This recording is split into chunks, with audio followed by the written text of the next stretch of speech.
Sa nakarang bahagi ng ating kwento ay di nga kinausap ni Shai ang kanyang kaibigan dahil muntik na silang mapahamak. Di pa rin siya makapaniwala ng kaibigan niya ang magiging dahilan para malagay ang buhay niya at ang kanyang anak sa kapahamakan. Galit din siya sa kanyang asawa dahil sa kakalihim nito sa kanya, kaya nahantong sa kapahamakan. Pero kahit na ganon, bumabawi naman itong si Leonard. Ipinapakita niya kay Shai na mahal niya ito. Kinikilig naman ito sa kanya dahil nang malasing ito ay sinabi ni Mark na may lumapit kay Leonard na babae pero di niya ito pinatulan. Sa halip ay tinulak niya pa ang babae at dahil sa narinig ni Shai ay kinikilig ito dahil sinabi pa ni Mark na sabi daw ni Leonard na si Shai lang ang mahal nito, kaya naman namumula itong si Shai ng palihim. Shai POV. Nasa likuran ako ng mansyon kung saan naroroon ang pool. Kasama ko si Bibi Daniel. Naka-shorts lamang ako at sandong damit. Hinahalik-halikan ko si Bibi na siyang kinahagikig nito. Dada, wika ng baby ko. Say mommy to baby. Wika ko sa anak namin kasi naman napapadalas ang pagtawag ng daddy nito. Samantalang ako bihira ko lang marinig sa anak ko ang salitang mama. Nakakatampo tuloy. Dada, wika pa nito habang lumilikot. Sinubukan ko kasi itong patayuin sa mahita ko at mukhang gustong-gustong tumalon eh. Say mommy baby, say mommy. Pag-uulit ko pa. Pero instead na sundin ako, palagi na lang dada ang binabanggit nito. Di ko tuloy maiwasang mapasimangot. Ngunit bigla rin akong napangiti ng kumakampag-kampag ang kamay nito na nakakatama sa mukha ko. Pagbaling ko sa ibang direksyon at iniiwasan ko sana ang mga kamay ni Bibi Daniel na tumatama sa mukha na makita ko ron ang asawa ko na mataman na nakamasid sa amin. Mukha pa nga itong nagulat na makita ko ito. Pansin ko rin na nakangiti ito habang nakapamulsa. Ngunit kaagad ding nawala ang ngiti nito na makita ko ito. Kaagad kong iniiwas ang tingin dito, bigla namang lumakas ang kabog ng dibdib ko na mapansin kong papalapit ito sa amin. Aminin ko man o hindi, kahit na nagagalit ako rito, mas nanaig pa rin ang pagmamahal ko para rito. Lalo na sa nalaman ko kagabi at sa mga sinabi nito, kani-kanina lang sa akin. Nagulat pa ako nang bigla ako nitong halikan sa pisngi. Ngunit hindi na lang ako umimik. Dada, wika ulit ng anak namin. Oh, you miss daddy baby, wika ni Leonard. Kinuha nito si Bibi Daniel at masyado nang malikot. Nagkakadikit pa ang aming katawan ngunit pilit kong binabaliwala. Panay salita pa rin ang anak namin. Nakasimangot na tuloy ako at panay dada lang ang nababanggit nito. Oh, I'm here baby, your daddy is here. Wika nito sa anak namin. Cool mommy too baby. Wika pa nito na siyang ikinalingon ko rito. Nakangiti ito habang nakatingin sa anak namin. Magkamukha talaga sa isip ko. Bigla akong napatitig dito nang tumawa ito. Sabay baling sa akin. Look honey, ayaw niya talagang tawagin ang salitang mami. Nagsasawa na ata sa yung anak natin. Wika ni Leonard sa akin habang nakatawa ng nakakaloko. Aba, piling okay na kami ha. Pero aminin kong kinikilig ako sa tuwing tinatawag ako nitong honey. Wala akong may sagot. Kundi irap pa na lang ito. Alam ko masayang puso ko at nagkakaroon na ito ng time sa amin ngayon. Say mommy baby Daniel. Say mommy please. Wika pa ni Leonard sa anak namin. Asip naman maintindihan ng anak namin ang pakiusap niya. Sa isip-isip ko, akmang lilingon ako sa ibang gawin na magsalita ulit si baby. Mama. Wika ni baby Daniel. Bigla tuloy akong napabaling dito na may matamis na ngiti. Akalain mo naturuan din? Paglingon ko kay Leonard, nakangiti rin ito katulad ng ngiti ko. Bigla naman akong bumaling sa ibang direksyon. Hanggang sa marinig ko ang tawa ni Leonard. Good boy baby, your mommy is happy now. You know what? Kausap pa nito sa anak namin. Humahagikik naman ang anak namin. Mahal natin si mami, di ba? Patuloy pa ni Leonard. Samantalang bigla naman akong napayuko at namumulang pisngi ko sa sinabi nito. What? Kiss ko si mami? Rinig ko pang wika ni Leonard. Napaangat tuloy ako ng tingin dito. Nasisiraan na ba ito? Ba't deep inside kinikilig ako sa mga kalokohan nito? Dinadamay pang batang walang muwang eh. Baka sampalin ako ni Mami kapag hinalikan ko siya eh. Wika pa ni Leonard. Nakatingin pa rin ito sa anak namin na panay kalampag ng pa at kamay nito. O sige na nga, kiss ko na si Mami. Wika pa ni Leonard na siyang ikinalaki ng mga mata ko. Bigla naman itong bumaling sa akin. Matamis sa mga ngiti nito, ngunit pansin ko ang kalokohang ngiti nito. Baliw talaga. Mami, kiss daw kita, sabi ng anak natin. Wika pa nito na parang bata. Hindi ko tuloy alam kung matatawa ako. Maiinis o babatukan ito sa mga kalokohan nito. Kiss na kita, Mami ha. Wika pa nito. Pinandilatan ko ito ng mga mata. Tumigil ka nga. Puro kakalokohan. Wika ko. Natawa naman ito na malakas. Wawa, ito ba ang paraan mo para magkaayos tayo? Galing naman din. Akmang kukunin ko si Baby Daniel. Nang ilayo nito iyon at tumayo. Let's get inside, honey. Dapit hapon na, baka mapano anak natin. Wika nito sa akin. Wala akong nagawa kundi tumayo na rin. At di naman ito umaalis sa kinatatayuan hanggat hindi pa ako bumabangon sa pagkakaupo. Sabay na kami pumasok sa loob. Gusto mo na bang kumain? Tanong nito sa akin pagkarating sa loob. No, maybe later. Sagot ko. Dito mo na si Baby Daniel at papalitan ko na ng damit sa taas. Ngunit iniiwas naman ito si Baby nang akmang kukunin ko ito. Let's go upstairs then, honey. Wika nito. Wala akong nagawa kundi sumunod ulit. Mukha talagang bumabawi ito ha. May tutulong ba ako, honey? Tanong nito. Inaalis ko na kasi ang damit ni Baby Daniel. Pakikuha na lang ng damit pantulog ni Baby. Wika ko. Okay. Kinakausap-usap pa nitong anak namin habang binibihisan ko ito. Ang anak naman namin ay panay hagikik. Patutulugin ko na muna siya. Wika ko. Tumungo naman ito. Kasalukuyang nakaupo ako sa may kama habang karga ko si Baby Daniel at hinihimas ito. Naiilang naman ako sa paraan ng tingin ng asawa ko. Napansin ko pa ang paglunok nito habang nakatingin sa akin hanggang sa umiga ito sa kama at binuksan ang telebisyon. Akala ko nga iaalis muna ito ngunit hindi pa pala. Napapitlag pa ako nang hawakan nito ang hita ko at hinahaplos-haplos pa ito. Kagad ko itong binalingan ngunit nakatutok ito sa panunood. Hindi nila ako umimik. Ngunit nakikiliti ako sa paraan ng haplos nito. Hindi ka pa kakain? Naisipan kong itanong at hindi ito tumigil sa paghaplos na may ninsita ko. No, sabay na tayo mamaya. Kapag nakatulog ng anak natin, wika nito habang nakatutok pa rin sa may telebisyon. Hindi nila ako umimik. Ramdam kong pagmamahal nito sa akin, sa amin ang anak namin. Siguro nga dapat ko nang iwaglit ang sama ng loob ko rito. Total nangyari naman ang lahat at maayos na rin naman kami. Bigla akong bumaling dito. Napaiwas pa ako ng tingin na nakatitig na pala ito sa akin. Bigla itong bumangon at walang ano nang hinalikan nito ang labi ko. Napatingin tuloy ako rito. I love you, mahal ko. Kayo ng anak natin. Maso yung wika nito habang nakatitig sa akin. Hindi naman ako nakapagsalita. Speechless ang nangyari kung baga. Bumuntong hininga ito at tumiga ulit sa tabi ko. At bigla ako itong niyapo sa biwang sa paraang hindi maabala ang pagkakarga ko kay Baby Daniel. Kinilig naman ako sa pinapakita nitong pagmamahal. Alam kong wala na akong mahiling pa. Sana nga ganito na lang kami palagi. Magkasama at may oras sa anak namin. Leonard P.O.B. Ilang araw ang lumipas na maging maayos na ulit ang aming pagsasama ni Shai. Simula kasi na mabigyan ko ito ng oras, pati ang anak namin. Pansin ko sa mukha nito at sa mga mata nito ang kasiyahan. Hindi na rin ito nagtatanong ng kung ano-ano. Kaya hindi ko na rin naman sinusubukan magsalita at baka bigla na naman itong tupakin. Hayaan kong siya mismo ang magtanong at saka ako sasagutin lahat. So kailan ang plano mo? Tanong ni Mark. Siguro next week, sagot ko. Kasalukuyang nasa opisina kami na mga ito. Ngayon pa lang binabati ka na namin. Wika ni Vince. Yep, siguradong masusundan na niyan si Baby Daniel. Wika naman din, sabay tuwanan ng mga ito. Ako naman di ko mapigilan mapangiti. Ngunit kinakabahan din ako sa gagawin ko. Sunod niyan, binyag na kagad kay Baby para ninong na agad kami.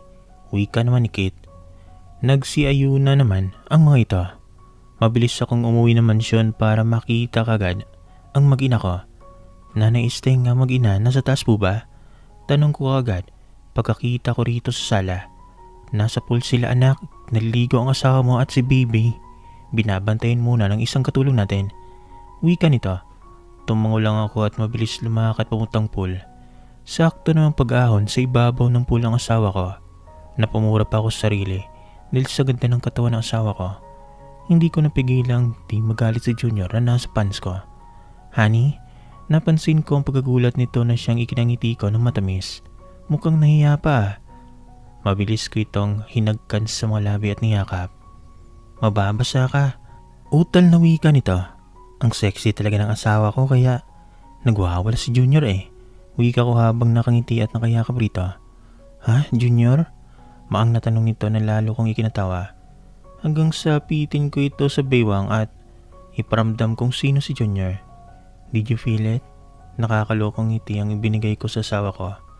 Namula naman bigla ang mukha nito. Sabay hampas na mahina sa braso ko. Puro kakalokohan. Wika nito habang namumula ang pisngi. Inaabot ko naman ang towel dito at ipinulupot sa katawan nito. Mabuti na lang talaga wala ang ilang tauhan ko rito sa likod bahay. Kung di malilintikan sila sa akin kapag hindi sila umalis na naliligo ang asawa ko. Akmang kakakargahin itong anak namin nang unahan ko na ito. Ako na honey at basa ka. Tara na sa loob. Iyaya ko rito. Pagkapasok namin sa loob ay siyang pagpasok nito sa loob ng banyo. Naisipan kong sumunod dito, total tulog naman si Baby Daniel. Iniisip ko pa lang ang binabala ko, nagwawala ng Junior ko. Anong ginagawa mo? Gulat na tanong ng asawa ko nang pumasok ko sa banyo. Lalo pa akong nananabig na makita kong kaubada nito. Napaka-sexy at napakakinis ng kutis ng asawa ko. Maliligo rin. Simpleng sagot ko at mabilis kong hinubad ang lahat kong damit. Para pa akong baliw at nagpapasexy pa ako sa asawa ko habang hinubad kong saplot ko. Kitang-kita ko naman sa mukha nito ang pamumula. Tumalikod ito bigla sa akin na siyang ikinangiti ko. Ramdam kong napaigtad ito na yakapin ko ito mula sa likuran. At ayun na nga, nangyari na naman ang di inaasahan. Sabay na naman kami naglakbay sa kalawakan at muli na naman naming nabangga si San Pedro na magsabong kami sa pula sa puti. Ilang araw ulit ang lumipas, maaga akong umalis para ipaganda ang plano ko. Para sorpresa sa asawa ko, inihabilin ko rin kay Nanay Isting na samahan si Shai sa lugar na tinutukoy ko kasama ang mga tauhan ko. Relax dude, natatawang wika ni Vince. Paano ba naman kasi kinakabahan ako? Na mga oras na yon ay nihintay ko ng asawa ko kasama ang anak namin. Hanggang sa sumenyas ang isang tauhan ko na paparating ng asawa ko. Dandahan kong binuksan na pintuan kung saan papasok ang asawa ko. Kitang-kita kong pagkagulat sa mga mata ni Shai. Halos para itong maiiyak samantalang karga naman ni Nanay Isting muna si baby. Dandahan akong lumapit dito at lumuhod sa harapan nito. Wifey ko, will you marry me? Wika ko kay Shai. Napansin ko naman pagpipigil nitong mapahigbi. Hanggang sa tumulo na ang luha nito. Kinakaba naman ako at hindi pa ito sumasagot. Hanggang sa ngumiti ito kahit na lumuluha pa rin. Yes honey, I will marry you. Sagot nito na ikinatalo ng puso ko. Sa wakas, mabilis kong ginagap ang kamay nito at isinuot ang singsing. Rinig ko ang palakpakan ng nasa paligid. Niyakap ko ito na mahigpit at pinunasan ang luha nito sabay halik ng mariin sa malambot nitong labi. Hanggang sa may tumikim sa likuran namin. Walang iba kundi ang mga magulang ng asawa kong si Shai. Pinauwi ko na mga ito sa Pilipinas dahil wala na rin namang dahilan upang itago pa ito. Gusto ko rin na mag-propose sa anak ng mga ito na naririto sila. Mamaya na iyan at baka makalimot pa kayo. Naririto pa kami. Wika ng daddy ni Shai. Tawanan naman ng mga ito hanggang sa nagkayaan namang kumain. Mabilis namang niyakap ng mga ito ang nag-iisa nilang unikaiya na si Cindy na pinangalanan kong Shai. Congrats dude, sabay-sabay na wika ng mga kaibigan ko. Mukhang mapapalaban mamaya wika ng siraulong si Mark. Sinuntok ko naman ito na mahina sa tiyan nito. Siraulo, tawanan ng mga ito. Shai POB. Biglang naglaw ang lahat ng sama ng loob ko sa aking asawa na makita kung gaano ito kagustong mapunan ang pagkukulang nito bilang daddy at bilang asawa na rin. Hindi na rin ako nag-aksaya pa na tanongin ang ilang mga bagay na nasa isipan ko. Total tapos na rin naman ang lahat. Ang mahalaga ang ngayon na masaya na kami mag-asawa at palagi may oras na ito sa amin ang anak namin. Sa tagal na rin namin, pakiramdam ko para akong dalagang kinikilig sa pinapakita nitong kalambingan at pagmamahal. Hindi matatawaran ang kaligayahan ko sa pinapakita nitong pagmamahal sa amin ng anak niya. Lalo pa akong napaiyak nang surpresahin ako ng proposal nito. Hindi ko alam kung paano ko ipapaliwanag ang kaligayahan ko. Nang maoras na yon, hindi ko talaga inaasahan na alokin ako nito ng kasal. Kahit ilan lang ang naroroon ng maoras na yon, pansin ko ang effort na ginawa nito. Maraming bulaklak sa paligid. At may nakalagay rin na mga letra na "Will you marry me to my beautiful shy, my only wife?" Halos hindi pa ako makapagsalita kagad dahil sa sobrang kagalakan na nararamdaman ko. Kitang-kita ko sa mga ito ang pagmamahal sa akin na lalo kong ikinaiyak. Masasabi ko talagang wala na akong mahihilingin pa. Lalo pa akong natuwa na makita ko ang mga magulang ko roon. Hindi ko talaga inaasahan ang lahat. Niyakap ako ng mga ito na puno ng pagmamahal bilang isang anak. Masaya ako at makakabalik na rin sila sa bahay namin noon. "Anong tingin niya, nani ko?" tanong ni Leonard sa akin. Bigla naman akong nagsumiksip sa dibdib nito habang nakayakap dito. Sobrang saya ko dahil nakilala kita. Pinatunayan mo talaga sa akin kung gaano mo ako kumahal. Kahit na ang tigas ng ulo ko noon. Uwi ka ko rito. Hinawakan naman ito mukha ko at hinalikan ako nito saglit sa labi. Maswerte ako dahil dumating ka sa buhay ko. Kayo na anak natin. At kahit na ang tigas ng ulo mo, hindi ako magsasawang unawain ka. Dahil mahal na mahal kita. Hindi ko kayang mawala ka. Kayo ng anak natin. Kayo ang buhay ko. Seryosong wika nito na siyang nagpaiyak sa akin. Sobrang thankful talaga ako at hindi ito sumuko sa ugali ko. Mahirap nang makahanap ng ganitong lalaki. Ang handang itaya ang buhay. Gawin ang lahat para sa iyo at pagpasensyahan ang ugali na mayroon ako. Shh, stop crying. Wika nito sabay punas ng luha ko at hinalikan nitong labi ko. Kasalukuyan kaming nasa loob ng kwarto. Si Baby Daniel naman panay kalampag ng mga kamay at paa. Samantalang sila mami at daddy umuwi na rin sa bahay namin. Kaagad pagkatapos ng propose ni Leonard. Hindi ko maiwas ang pagmasdan ang ibinigay nitong napakagandang singsing na nangingisla pa. "Do you like it?" tanong nito sa akin. "Yes, super." Sagot ko. After the wedding, hindi mo na maaring sabihin hindi mo ako asawa. Din magagalit talaga ako. Wika nito. Ngumiti naman ako rito sabay halik din sa labi nito. "Oo na po. Kahit naman kasi hindi pa tayo kasal, itinuring na kitang asawa. Simula nang dumating ka sa buhay ko, wala na akong pinapangarap pang ibang babae. Hindi ko nga alam kung bakit patay na patay ko sa iyo eh. Naisip ko nga baka ginayuma mo ko." Nangingiting wika nito. Bigla namang nanlaki ang mata ko. Akmang magsasalita pa lang ako nang biglang sakupan nito ang labi ko. "I'm just kidding." Wika nito na magiwalay ang mga labi namin. "Baka nga akong ginayuma mo eh. Sinabihan mo lang ako noon na asawa mo ako, kaagad naman akong naniwala."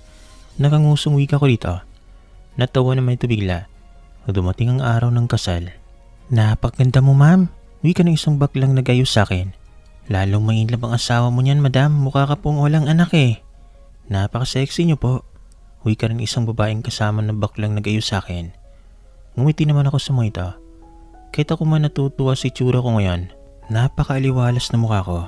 Sinuman pa ng magandang gown na halos nangingislap sa palamutin nitong diamond. Medyo mahirap nga lang dalhin at ang haba ng laylayan nito. Tube ang style nito kaya kita ang cleavage ko, pati ang kaputian ng dibdib ko. Nakaponytail kasi ang buko, ngunit may takip ito sa paraang natatakpan ng mukha ko. "Ready ka na anak?" tanong ni daddy. "Yes dad." Kitang totoo sobra akong kinakabahan. Pumunta na kami ng church ng mga oras na yan. Doon naghihintay ang groom kong si Leonard. Si Nanay Isting naroon na rin at ito muna ang nag-alaga kay Baby Daniel. "Napakaganda mo talaga anak. Manang-mana ka sa akin." Nakangiting wika ni mami. Napasingap pa ako pagbukas ng pintuan sa church. Napakarami ng tao at napakaganda ng loob. Napansin ko rin ang nangislapang kamera. Napagatlabi pa ako nang masilayan ang asawa kong napakagwapo. Pansin ko na mukhang lumuluha ito. Hindi naman nila kita na umiiyak na rin ako habang palapit dito dahil nakatakip ang mukha ko. Napapayikbi pa ako dahil kitang-kita ko ang effort na ginagawa nito para sa aming wedding. Alam kong hindi biro ang ginastos nito sa bawat sulok na nakikita kong decoration. Hindi ko kalain na mag-aaksaya pa ito ng ganito kabongga sa kabila ng may anak na rin naman kami at hindi na rin naman ako dalaga na ikakasal. Pinakita talaga nito ang tunay na pagmamahal. Relax princess, wika ni daddy. Samantalang pinipigilan naman ni Leonard ang mapaiyak ng lubusan. Sobrang galak sa puso niya ang matupad ang pinapangarap niyang makasal sa babaeng ito na mahal niya. Ang saya lang sa pakiramdam na sa kabila ng lahat ng problema, rito pa rin sila babagsak. Halos kumakabog ang dibdib niya dahil sa nararamdaman sa asawa ng si Shai. Napakaganda na nito sa paningin niya, ngunit lalay itong gumanda ngayon sa paningin niya. Now you may kiss the bride. Uwi ka na pare. Halos manginig pa ako nang itas ko ang nakatakip sa mukha nito. Hindi ko napigilang mapagagat labi dahil sa kagandahan nito. Kagad kong sinakop ang labi nito na puno ng pagmamahal. Halos ayaw ko na sanang tigilan nang marinig ko ang tawanan ng mga tao. Dilan upang itulak ako ni Shai ng mahina. Napangiti pa ako ng matamis na makita ko ang pamumula ng mukha nito. Now, you're officially my wife.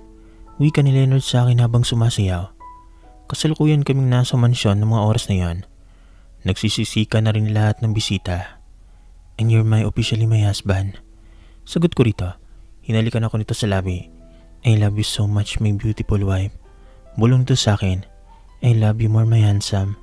At dahil bagong kasal kami, ayon, hindi nito pinalagpas ang honeymoon namin. Halos magdamag atang tinikman ako nito. Mukhang walang kapaguran masyado raw siyang natigang kaya dapat ko raw pagbayaran. Hindi na kami nangabala pang pumunta ng ibang lugar para sa honeymoon. Ayoko naman kasing mawalay sa anak ko. Kaya napagpasya na lang na sa mansyon na lang ang honeymoon. Naisip ko sa kanilang kami magpapakasyon kapag nakakalakad na rin naman si baby. Honey, wala ka bang kapaguran? Tanong ko rito. Halos subutubad kami ng mga oras na yon. Dilis sa walang sawa nitong ang kinina ko. Si baby Daniel naman mukhang mantika kung matulog Hindi nagigising sa mga ungol namin dalawa. Pinaharap ako nito at niyayakap na mahigpit sabay bitaw ng katagang mahal na mahal niya ako. Alam kong wala na akong hinihiling pa. Sana nga tuloy-tuloy na ang magandang pagsasama namin. At kung ano pang susunod mangyari, abangan nyo sa susunod na bahagi ng ating kwento.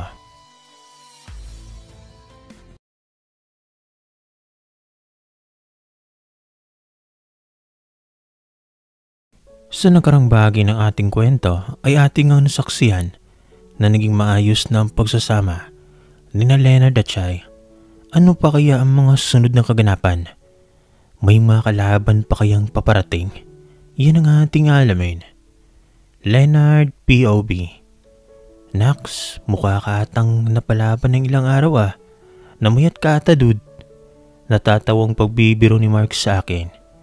Inubos mo ba ang energy mo dude? Grabe ka naman. Wika ni Dens habang nagpipigil na mapatawa na malakas. Nabaliw sa pagkatigang ng ilang buwan Paano ba naman? Natatawang wika naman ni Vince. Siguro sumasaya sa sobrang saya ang junior mo Wika naman ni Kit na siyang naging dahilan ng hagalpakan ng mga ito. Kaya naman kinuha ko ang spray na may alcohol at pinaulan na ng mga ito. Natatawa naman itong umiiwas. Wala na aking ginawa kundi pagtripan ako. Wika ko sa mga ito. Naupo naman ulit ang mga ito. Nasa opisina kami ng mga oras na yon. Anyway dude, congrats sa kasal niyo. Finally asawa mo na rin ang tinuturing mong asawa noon pa man. Wika ni Mark. Yep, congrats dude, wika naman ng iba. Ilang buwan ang lumipas nang maging maayos ng tuluyan ang aming pagsasama ni Shai. Hindi ko rin hinayaang di ko mabigyan ng mga oras sa mga ito. Madalas lumalabas kami para ipasyal si Bibi Daniel. Handa ka na, honey? Tanong ko sa aking asawa. Yes, honey, tara na. Wika nito sa akin. Kasalukuyang papunta kami sa simbahan kung saan gaganapin ang binyag ng anak namin. Samantalang, si Shai naman, hindi maalis-alis ang ngiti sa labi habang pinagmamasdan ang anak na nilalaro na mga kaibigan ni Leonard. Nasa mansyon na sila ng oras na yon. Pagkatapos kasi ng binyag, ay agad din silang umuwi para i-celebrate ang binyag ni Baby Daniel. Napapailing pa ako at ang lakas ng hagikik ng anak ko. Paano ba naman kasi? Halos pinag-aagawan na ng mga ito ang anak ko. Hindi pa nga nagtatagal kay Mark ang anak ko. Kaga naman kukunin ng isa. Hindi ko talaga inaasahan na mahilig ang mga ito sa bata. Bakit kasi ayaw pa nilang mag-asawa eh? Nagulat pa ako na may umakap sa akin sa likuran. Anong iniisip ng mahal kong asawa? Wika ko kay Shai. Wala naman. Pinagmamasdan ko lang ang mga kaibigan mo at kung makapasan sa anak natin ay akala mo laruan. Wika ko. Hayaan mo na mga yan, sabik lang iyan sa bata. Kung bakit kasi ayaw pang mag-asawa na mga yan, ang hilig naman pala sa bata. Wika ko na lang na siya ang ginatawa ng asawa kong si Shai. Ma'am, may naghahanap po sa inyo. Wika ng isang tauhan ni Leonard. Sino? Instead na si Shai ang sumagot, ako na mismo ang nagtanong sa tawan ko. Kasalukuyan kaming nasa sala at nilalaro-laro namin si Baby Daniel. May raw po boss ang pangalan. Yung best friend po ni ma'am, sagot nito. Bigla naman akong napatingin sa asawa ko. Kita ko ang pagkagulat nito sa mga mata. Honey, tawag ko rito. Tumingin naman ito sa akin at ngumiti ng tipid. Sige honey, papasukin mo, sagot nito sa akin. Kita ko ang kalungkutan sa mukha ng best friend ng asawa ko. Siguro hindi pa rin ito matanggap ang nangyari noon. Baka nga sinisisi pa nitong sarili. Para sa akin naman, wala na rin naman iyon at ang mahalaga ay maayos at walang napahamak. Ngunit hindi ko matuturuan ang nararamdaman ng asawa ko. Dumistansya ako sa mga ito upang makapag-usap ang magkaibigan. Gustong maawa ni Shai sa kanyang kaibigan. Magkarap kami ngayon at nakayuko ito. Parang gusto ko tuloy maiyak.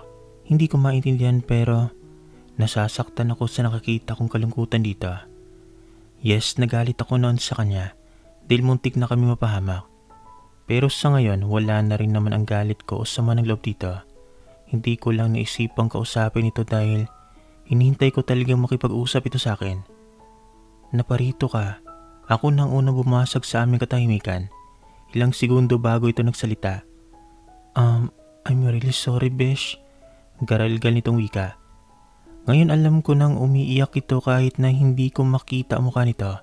Hindi ko tuloy na iwasang magsibag sa akin ang luwang kanina ko pa pinipigilan. Mahal ko ito dahil matalik ko itong kaibigan. Kaya siguro ramdam ko ang bigat nito sa dibdib. Kung kaya naman napaiyak na lang din ako bigla. Wala pa nga itong paliwanag man lang pero heto, lumuluha rin ako. Parang ramdam ko kung ano ang bigat na nararamdaman ito.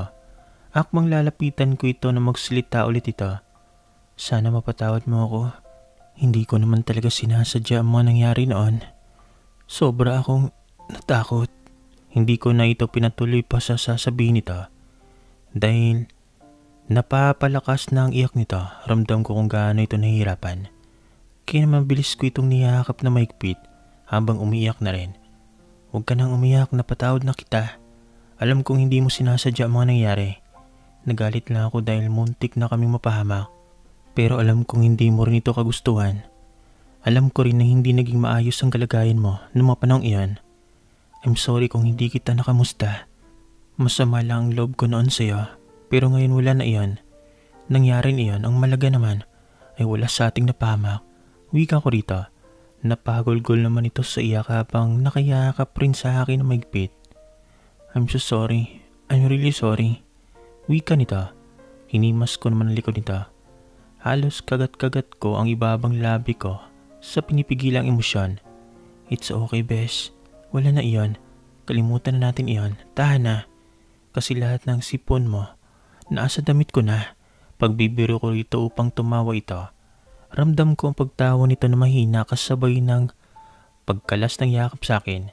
Kitang-kita kong kalungkutan sa mga mata nito. Matatanggap mo pa ba ako bilang isang kaibigan? Malungkot na tanong nito. Kinuha ko naman ang dalawang kamay nito. Of course, Besh. You're the only one best friend ko. Walang nagbago. Alam natin pareho na walang may kagustuhan sa mga nangyari. At saka hindi na rin naman iyon mauulit pa. At nahuli na ang mga baliw na iyon. Thank you, Besh. And I'm really sorry talaga. Wika nito habang tumutulo na naman ang luha. Shh, tahan na. Oo na nga. Huwag ka nang umiyak. pinapaiyak mo rin ako eh. Wika ko, para maniwala ka na pinapatawad na kita, mamasyal tayo ngayon. Kasama ang asawa ko at si Baby Daniel. Bigla naman itong napaangat. Talaga? Kaya lang baka galit pa rin sa akin ang asawa mo? Biglang nabahala na naman ito. Kahit ako man, hindi ko iyon naisip kung galit nga ba ang asawa ko rito. Hindi na rin naman kasi namin inuungkat pa ang mga nakaraan. Magsasalita pa lang ako na may biglang magsalita sa likuran ko. Don't worry about me, walang may kagustuhan sa mga nangyari. I'm not mad. Wika ko sa kaibigan ng asawa kong si Shai. Kanina kasi habang tinatanaw ko mga ito, kitang-kita ko kung paano mag-iyakan ang matalik na magkaibigan. Kahit na hindi ko naririnig ang usapan ng mga ito, ramdam kong parehong nabibigatan ang mga ito sa mga nararamdaman. Pero kung talagang mahal mo ang isang kaibigan, mapapatawad at mapapatawad mo ito. At hindi nga ako nagkamali dahil hindi pa halos nakakatagal supuan ng kaibigan ang asawa ko, ay kagana nitong niyakap ng asawa ko. It means na napatawad na ng asawa kong kaibigan niya. Mas lalo ko tuloy minahal ang asawa ko dahil sa pinakita nito. Ilang minuto na maisipan kong lapitan ng mga ito at sakto namang ako na pala ang topic ng mga ito. Bigla namang bumaling ang dalawa sa akin. Lumapit naman ako sa asawa ko, pansin ko pang yumuko ang kaibigan nito. Kaya huwag ka na malungkot. Sobrang happy ko na pumunta ka rito. Hinintay talaga kitang pumunta rito eh. Wika ng asawa ko sa kaibigan nito. Alanganin naman nang umiti ang kaibigan nito. Thank you po, sorry po talaga. Wika pa nito, napatingin ako sa asawa ko. Nakangiti na ito ngayon. Namasyal na kami nakasamang kaibigan nito. At dahil matalik na magkaibigan, ayun ko makulitan parang walang nangyari sa nakaraan sa mga ito. Napapailing na lang akong napapangiti. Di mo talaga malalaman kung tunay ang pagmamahal sa'yo ng isang tao. Dahil hindi mo gagawang magtanim ng sama ng loob kung talagang ituturing mo itong kaibigan. Dahil anuman ang ginawa sa'yo ng isang tao, mapapatawad at mapapatawad mo pa rin ito. Makalipas ang isang araw, nagagalak akong makilala ang nag-iisang anak ng Dilamontre. Wika ni Mr. Reyes sa akin. Nung nabubuhay pa kasi ang mga magulang ko, nalaman kong kalaban ito pagdating sa negosyo. Ngunit hanggang doon lang ang alam ko. Dahil nung kabataan ko, wala akong inatupag kundi mababae at pumunta lagi sa bar. Dahil malakas pa naman noon ang daddy ko kaya di muna ako nito pinapahawak sa business. Kaya halos hindi ako kilala ng mga tao na ako ang anak ng bilyonaryo ng isang Dilamontre. At ito rin ang unang pagkakataon na nakilala kong taong ito sa personal. Well, nakita ko na ito noon pero sa mga television at magazine lang. At ngayon kaharap ko na ito dahil gusto nitong makipag-business partner sa akin. Curious ako dahil alam kong kalaban ito ni daddy noon. Ngunit pinaunlakan ko pa rin dahil katulad ko mayaman rin ito. Mas magiging maganda kung magiging magka-business partner nga kami. Nasa isang restaurant kami na mga oras na yon. Base sa tsura nito matikas pa rin. Kahit halata ng may edad. Hindi rin naman sa akin nagkaligtas ang tattoo nito sa gilid ng lieg nito. Same to you, Mr. Reyes. Wika ko rito at nag-shake hands pa kami bago umupo. Manang-mana ka pala sa daddy mo. Kamukha mo siya at pareho kayong magaling sa negosyo. Kaya walang nakakatalo sa dad mo noon eh. Malas nga lang at napaagang nawala. Wika nito na siyang ikinakunot na ako. Ngunit sandali lang iyon at baka na-misunderstanding ko lang ang tunog ng pagkakasalita nito. Nakiwit balikat na lang ako at diretso itong tiningnan. So bakit nga pala kayo gusto makipag-business partner sa akin? Gayon ang pagkakaalam ko, kalaban kayo ni dad before. Diretso ang wika ko rito. Exactly. Well, lahat naman ng tao nagbabago, di ba? Nirealize ko lang na hindi dapat kami pwedeng maging magkalaban dahil pareho kaming malakas at maimpluwensya. Kinaisip ko dapat magkakampi kami lalo na't halos magkasing yaman lang naman kami ng papa mo. Naisip kong lalong lalago ang aming mga negosyo kung magka-business partner kami. Wika nito. Actually pumayag ng daddy mo noon eh. Siguro hindi lang nasabi sa iyo. Malas nga lang at maagang nagpaalam. Pagpatuloy nito, hindi ko maintindihan kung bakit napatimbagang ako sa uling sinabi nito. Bigla ring bumigat ang pakiramdam ko. Ang ikinainis ko lang kasi ng mga panahon ni daddy wala akong pakialam sa mga ginagawa nito sa negosyo. Dahil nga bata pa ako at ayaw pa nitong ako ang humawak ng negosyo namin. Kaya hindi ko alam kung papaniwalaan ko ba ito kung totoong nakipagsundo dito ang daddy ko noon bilang ka-business partner nito. Bakit naglaho kayo bigla? Simula na mawala ang parents ko. Kung tinanggap na pala ni dad ang offer niya, seryosong tanong ko rito. Saglit naman itong natigilan ngunit nakabawi rin kaagad. Well, iyo, that time nagkaroon din kami ng malaking problema. Kinapilitan kaming lumuwas ng ibang bansa. My daughter have a cancer at hindi naging madali para gumaling ito. Kaya heto ngayon lang din ako nakabalik at naging maayos na rin ang kalagayan ng anak ko. Wika nito. Bigla namang nawala ang bigat sa nararamdaman ko para rito. Siguro masyado lang akong overthinking. So gusto ko sanang ituloy ang pakipag-business partner sa'yo. Ging ikaw pala ang nag-iisang anak ng iyong ama. Gusto ko pa rin ituloy ang pakipag-business partner. Even your parents are already died. Wika pa nito. Hindi ko maintindihan kung bakit paulit-ulit itong nababanggit ang pagkamatay ng aking mga magulang. Na naging dahilan ng pagkakaroon ko ng mabigat na pakiramdam para rito. Since my dad is already died, pwede ko bang baguhin ang desisyon niya? Dahil ako na rin naman ang namumuno at namumay-ari ng mga negosyong naiwan nito. Sagot ko rito, nakita kong pagkagulat sa mukha nito at pagkunot noo. Akmang magsasalita pa lang ito nang unahan ko na ito. What I mean is nasa akin na ngayon ang desisyon kung papayag ako sa offer mo. So give me a few weeks Mr. Reyes. Diretsong wika ko rito. Sandali ito na tahimik, napansin ko rin na lumalim ang tingin nito ngunit kagading napalitan ng isang ngiti at tawa nito. Hindi ako magtataka na isa kang ang dilamontre. Manang-mana ka sa tatay mo. Anyway, makakapaghintay naman ako sa desisyon mo. I understand but I hope tanggapin mo ang offer ko. Just like your father agreed before. Wika nito. Anyway, this is some documents about sa magiging plan natin sa business. If you agree na maging ka-business partner ko, you can check it. If you have any question, you can call me anytime. Wika pa nito habang nakangiti. Tinanggap ko naman ang ibinigay nitong isang makapal na folder. Hanggang sa nagpaalam na kami sa isa't isa. Tumuloy muna ako sa opisina habang nag-iisip hanggang sa misipan ko ang bagay tungkol sa mga magulang ko. Hello Dennis, kamusta ang pinapagawa ko sa iyo? About my parents died. May news ka na ba about doon? Tanong ko sa kabilang linya habang hinihilot ang sentido ko. Lingid kasi sa lahat ng taong nakapaligid at nakakakilala sa akin na pinaimbestigahan ko pangyari noon sa mga magulang ko. Even my friends did not know about this. Alam kong sa aksidente namatay mo ito. Wala rin akong nasagap na paghihinalaan kung may gumawa na pangyaring iyon. Tulad na rin ng sinabi sa akin ng attorney ni dad na si Mr. Kim. Sabi nito isang aksidente ang pangyari at walang sino mang may kagustuhan noon. Dahil sa kabataan ko pa noon, hindi pa naging advance o malago ang pag-iisip ko. Natuon lang ang pansin ko sa ginawa nitong pag-aalalay sa akin kung paano hawakan ang negosyo ng iwan ladad. Kaya si Atty. Kim ang karamay ko noong mga panahon na iyon. Kaya naniwala ko rito, pero hindi ko pa rin maintindihan kung anong tumulak sa akin para paimbestigahan ang pagkamatay ng mga magulang ko nitong mga nakaraan lang na taon. Actually boss, may raon na pero hindi pa sapat dahil may kaunting gulo sa mga nangyayari kaya kailangan ko munang isigurado. Wika nito na siyang ikinatayo ko at ikinakabog ng dibdib ko. Ha? What do you mean? Kabadong tanong ko. Don't tell me na hindi isang ordinaryo. Hindi na nito pinatapos ang sasabihin ko. Yes boss, tama kayo. Pero kailangan ko munang i-clear ang lahat na nakuha kong impormasyon. Pero isa lang ang masasabi ko boss. Kapag tumugma ang nakuha ko, kailangan niyong mag-ingat. Hindi maliit o madaling klaban ninyo. Wika nito na siyang ikinatayo ng balahibo ko. Boss, tatawagan kita kagad kapag nakipagkita na ako sa inyo. Wika pa nito. Sige, iyon lang ang nisagot ko rito. Hindi ko maintindihan kung bakit natulala ako at pinanghinaan ng loob.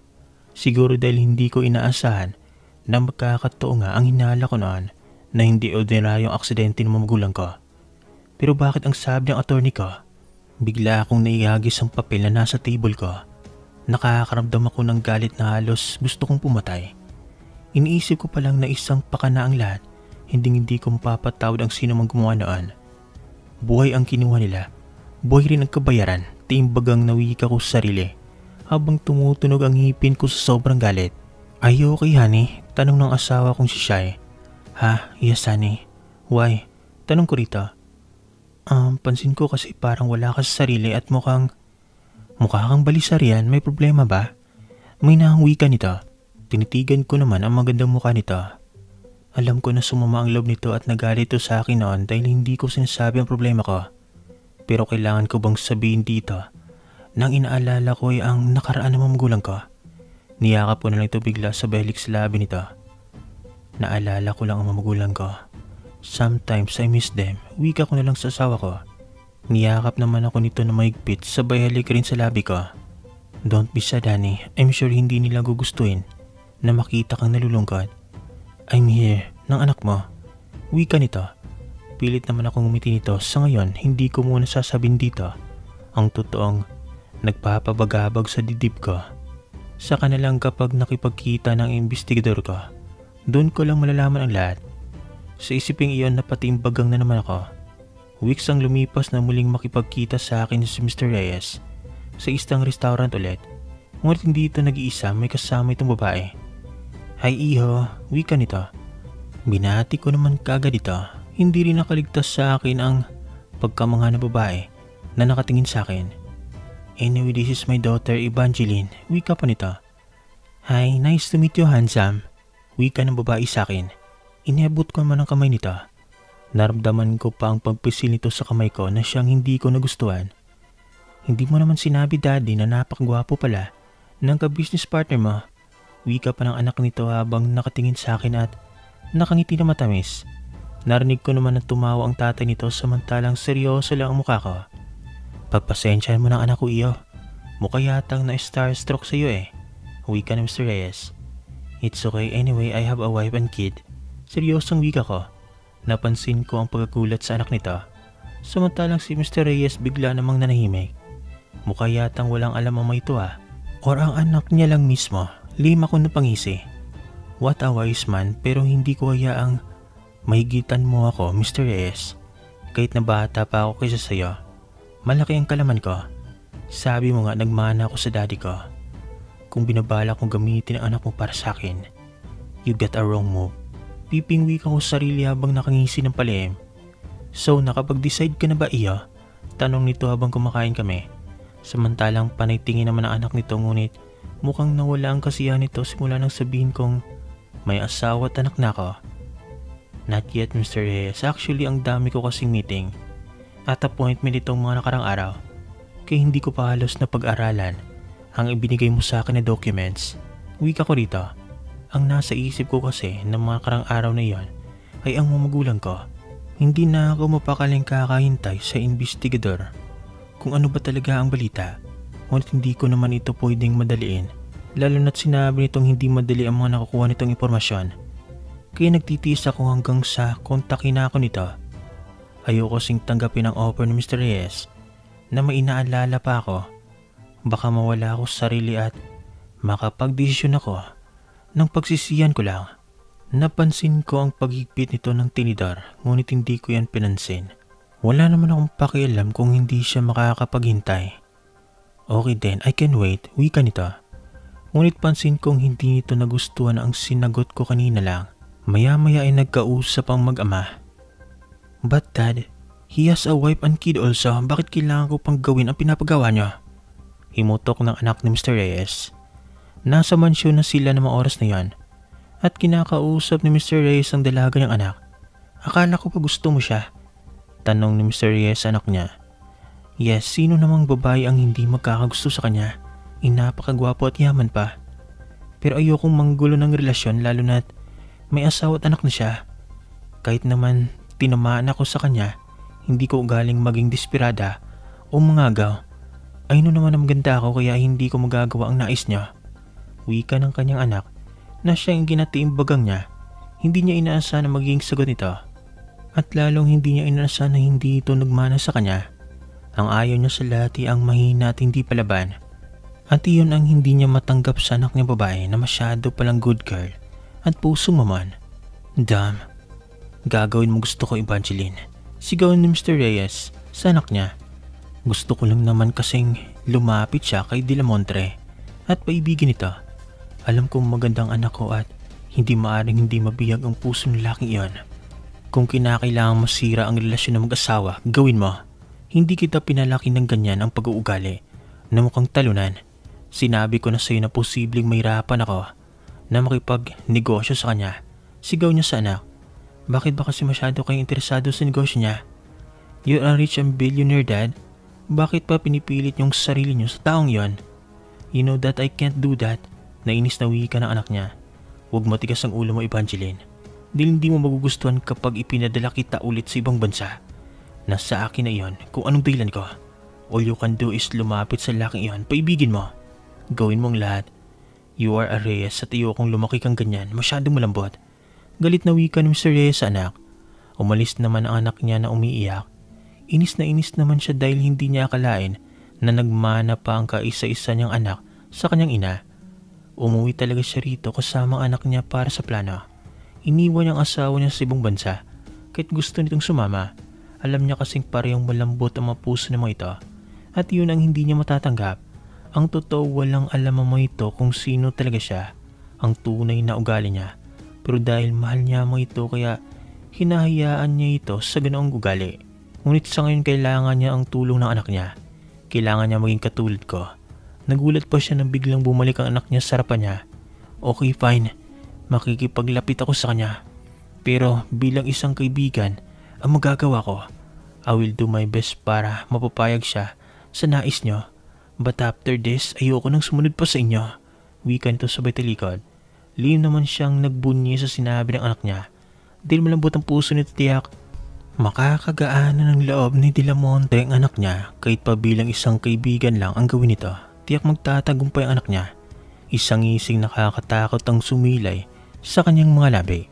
At kung anong susunod na mangyari abangan nyo sa susunod bahagi ng ating kwento.